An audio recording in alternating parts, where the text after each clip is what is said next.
Mayong adlaw sa kaninjong tanan. Lahat na, shout out po. Magandang araw po sa inyong lahat. Ingat po tayo sa mga OFW. Lahat basta lahat. I-general ko na para natin na mag-ingat tayo kung nandyan pa sa Pilipinas, sa mga OFW, mga kung saan man naabot ang ating vlog. So sana itong papanood ninyo ay itong vlog na to ay maayos po ang inyong kalagayan. Ito yung gusto kong reaksyonan kasi ito si Enrile na absuelto na sa kanyang kaso sa Sandigan Bayan. At kaya sabi ko, ingat-ingat tayo kasi si Enrile nasa 101 years na. Grabe, tibay no? Pero nasa hospital ang kanyang yung resulta sa kaso sa Sandigan Bayan. Nasa hospital itong si Enrile. At least man lang, di ba? Ito muna yung balita. Mamaya na yung at least man lang. Pinawalang sala ng Sandigan Bayan sina Chief Presidential Legal Counsel Juan Ponce Enrile sa mga kasong graft kaugnay ng pork barrel scam. Yan din ang hatol sa dating Chief of Staff niya na si Attorney Gigi Reyes at sa negosyanteng si Janet Napoles. Nakatutok si Jonathan Andal. Matapos ang mahigit isang dekadang investigasyon at paglilitis, absuelto si Chief Presidential Legal Counsel Juan Ponce Enrile sa lahat ng natitirang graft case niya kaugnay ng paggamit ng kanyang pork barrel noong senador pa siya. Naka-confine sa ospital ang 101 years old na si Enrile, kaya dumalo siya sa pagbasa ng hatol via Zoom. Absuelto din ang kanyang Chief of Staff noon na si Attorney Gigi Reyes at ang negosyanteng si Janet Napoles sa 15 counts ng graft. Si Reyes na nasa courtroom kanina napaiyak at yumakap ng mahigpit sa kanyang kapatid.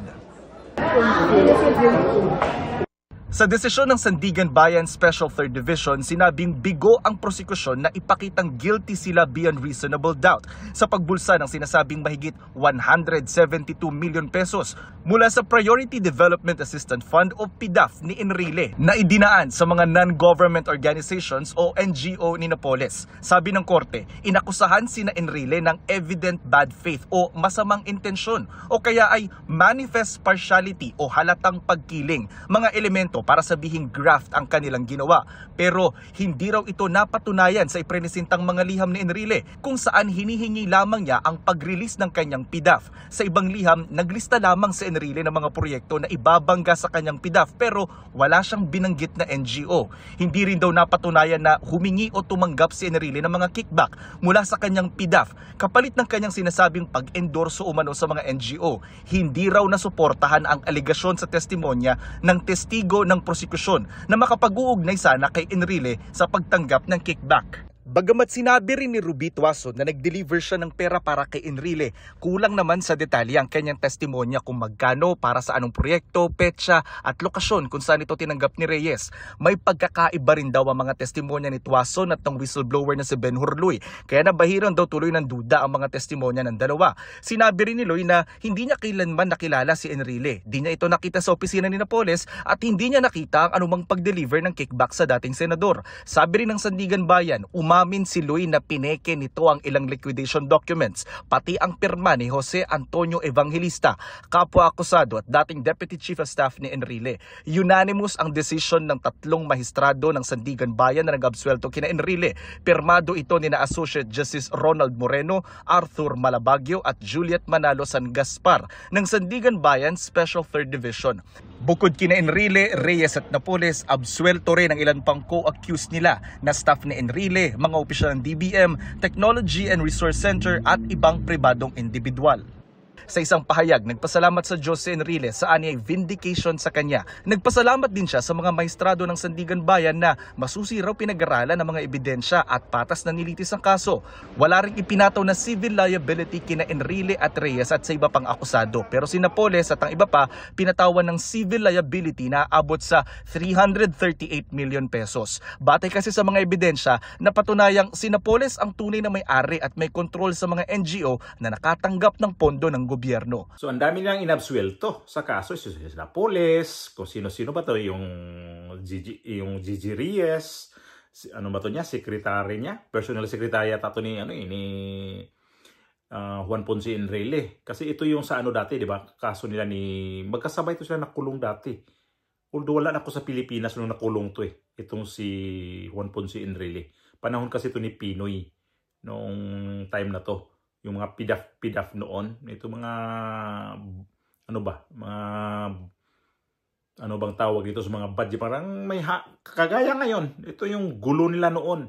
So wala na ako sa Pilipinas. Kaya di ko masyadong subaybayan ng pagkakulong nito. Kaya lang nakulong nga to silang magkasabay. Ito si Jinggoy. Ito siya si Enrile. At saka si Bong Revilla. Ito sa mga pidaf to. Yung malaking kickback ba? Doon sa mga nakuha nila mga kunyari may mga project. Pero ghost project din yung kung tutuusin sa ngayon. Kaya itong balita na ang dami nilang naabsuelto na sa kaso, ang naawa ko dito, although kung talagang nangulimba to si Enrile noong malakas pa to, at least ngayon, nasa gobyerno pa rin siya. Nagpapasweldo pa rin tayo nito. Kasi siya, ito yung legal counsel ni Bongbong Marcos, si Juan Ponce Enrile.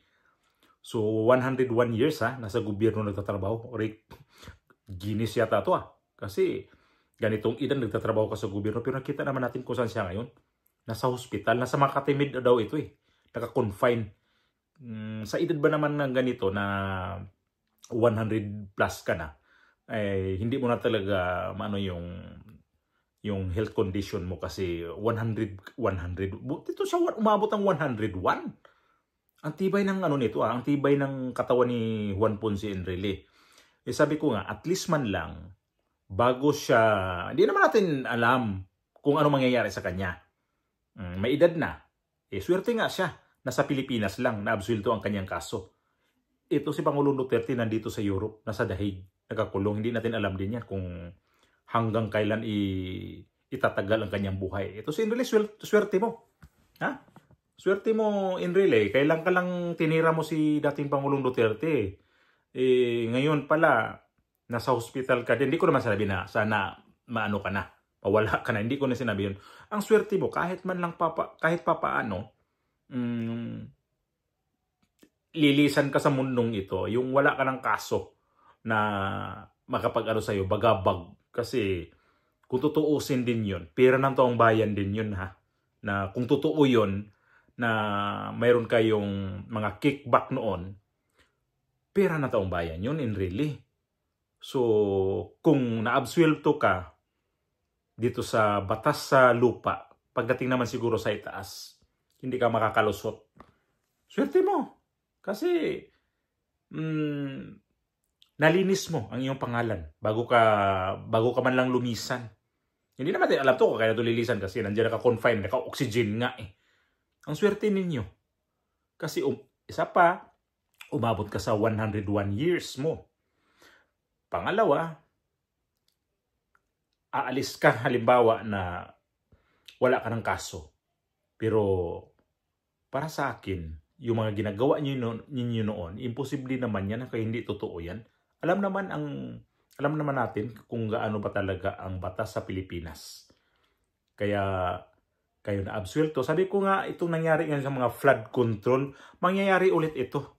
Kahit sabihin pa, ang lakas ng ebidensya, ang lakas ng nakuha namin dito mga testimonya sa mga witnesses, kulong kaagad ito. Tingnan mo to si Enrile, 101 years, tapos ang kanyang kaso mahigit 1 dekada ang tinatagal dito sa Sandigan Bayan.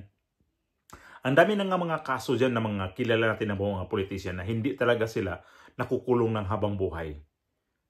Naalala ko sa Sandigan Bayan na kailan lang din na-absuelto itong si dalawang mag-ama na Binay, di ba? Itong si Jijomar at saka yung anak niya, si Junjun. Kailan lang, no? Nakarang buwan lang Tapos ito naman si Enrile ngayon. Tapos sinamahan pa sa kanya mga tao, ibang mga tauhan dyan. Ang dami nila na-absuelto Lusot kayo sa batas dito. Talaga naman na ang batas sa Pilipinas, kapag may pera ka, hindi mo talaga hindi mo babayaran ng mga abogado dyan kung saang korte yan. Yan sinasabi na rin ni dating Pangulong Duterte. Kapag bayaran yan, kahit pa sinong dyan, absuelto ka sa kaso mo. Ito siya, pinapatagal pa. na umabot na ng isang dekada, yun pala, absuelto pa din. Pero para sa akin, deserve mo yan na makuha mo yung maabsuelto ka. Juan Ponce Enrile, kasi matanda ka na, sana man lang yung natitira mong edad na kung ano man, ayusin na dapat. Huwag ka nang tumira pa. Tinitira mo pa si dating Pangulong Duterte. Tinitira, kailan lang Wala pa isang taon. Kung nakulong na to si VP. Nakulong na to si dating Pangulong Duterte dito sa dahig. Tinira niya yan. So sabi ko, matanda pa naman to. Tapos sabi ko, di ba alam? Di ba niya alam na isang iglap lang din, baka mawala din siya. Sinabi yata niya na hindi na makakauwi si dating Pangulong Duterte sa Pilipinas. So ngayon, yung nakita ko sa sitwasyon mo, nasa hospital ka, na parang video call na lang na para makita mo yung resulta na absuelto ka na sa kaso mo. Happy ako na nangyari na kahit man lang sa huling sandali nakamit mo itong hustisya na hindi kayo natuluyan na ikulong ulit. Kasi sa edad mong yan, hindi ka naman talaga pwede na ikulong. Para sa akin, napaka-injustice naman kung ikulong pa to, no? So, ang masasabi ko ito, good luck sa inyong mga kaso na ganito talaga ang kaso sa Pilipinas. Kapag mayaman ka, wala kang for life ka dyan sa kulungan. Labas ka. Ibiro mo yung mga nila, yung mga pinapakita lang, binabalita lang, na halos na lang titingnan na nito yung mga tuldok-tuldok na lang, kama, yung mga close parenthesis para doon sila kukuha ng butas para maabsuelto ka. Ito sila, ang sinasabi na wala daw sinasabi kung magkano ang amount, saan ang address, kung saan hinahatid yung pera. Grabe, no? Kung ganyan ba naman na mag-witness ka o kaya ikaw nag-deliver ito, ano mo na to, may mga abogado kay. So, hindi sinama yon? Hindi ba yun isasama? O sa anong oras to, anong araw to, anong pitsa to, anong mga ganyan, di ba? So, ngayon, yan lang butas nun. Kaya siya na-absuelto. So, ang milyon-milyon na pera na nakuha noon, ni Bong Revilla, ni Jinggoy Estrada, at si Enrile, wala na. So, walang katapusan talaga na kawat sa Pilipinas. Kasi ito lang naman Pag magtagal yan, kasuhan lang yan. Hindi naman yan makulong na habang buhay. Itong sa ngayon sa flood control, maniwala ba tayo dito? Na ikulong yan sila ng mga diskaya dyan, kung sino man yan dyan. Tapos tatakbo ang kaso kung anong mga kaso dyan. Pagdating ng mga 10 years din, labas yan. Kung buhay pa yan sila, labas yan. Sabihin pa, non-bailable. Posible non-bailable. Pira-pira ho ang katapat dyan. Mga abogado. O sino man dyan. Lalo pa na sa gobyerno. Maniwala ka ba kay Dizon? Di rin natanggap ng pera yan? Posible. Posible talaga. Wala kang pera, anong gagawin mo sa buhay mo? Magpaano ka na rin? Pasagasa ka na lang. Wala kang pera. Pera ang importante. So ito lang nangyari ngayon. Na itong mga may hawak sa kaso ni Enrile. Pera kunin nyo yan. Ganun lang. So wala. Hindi tayo pwede sabihin na ito nangyari ngayon sa flood control ay makulong man to si Saldico, makulong man to si Martin Romualdez, makulong man to kung sino pa dyan. Although hindi naman ito makukulong kasi pinapalayo na investigation siguro nitong dalawa na to makulong to si Bongo, makulong man to si Sara Duterte, makulong kahit sino. Hindi pa rin, hindi yan habang buhay. Na dyan sila namamatay sa loob ng kulungan. Nakakalabas pa rin yan. At ito nga nakikita na hindi kay Enrile. Good luck sa'yo.